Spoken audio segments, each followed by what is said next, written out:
আসলে কি আমার দেওয়ার হলো গরিব, সমর্থ ছিল না দেওয়ার মতন বিয়া, ওনারা জোর করে নিছে কিন্তু দিনা বানা দিতে পারে নাই।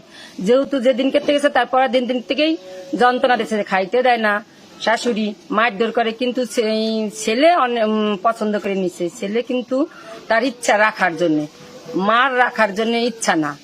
মা মনে করে যে ওরে খেদাই দেওয়ার জন্য, কিন্তু তার ছেলে তো খেদাবে না, কিন্তু মারও সে ছাড়বে না। ছেলে মারও ভালোবাসে, মা তো, কিন্তু তার বউরও ছাড়বে না। তো মা তো বউরে খাইতে দিবে না, মারধর করবে। কয়দিন সহ্য করবে? আজকে 2 বছরের বেশি বিয়ে হয়েছে, একদিনও কিন্তু তারা আসতে দিবে না, বাপের বাড়ি আসতে দেয় না।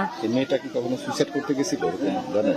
ওই যে আগের দিনই গেছিল, ফেসবুকেও দিছিল, কিন্তু অনেকবার ফোন করতে করতে ভাইরা বাপে মায়ে ফোন করতে করতে ওনার কিরাকাটি দিতে দিতে মানে তারটাই করলো জামাই, যে জামাই সহ্য করতে পারলো না।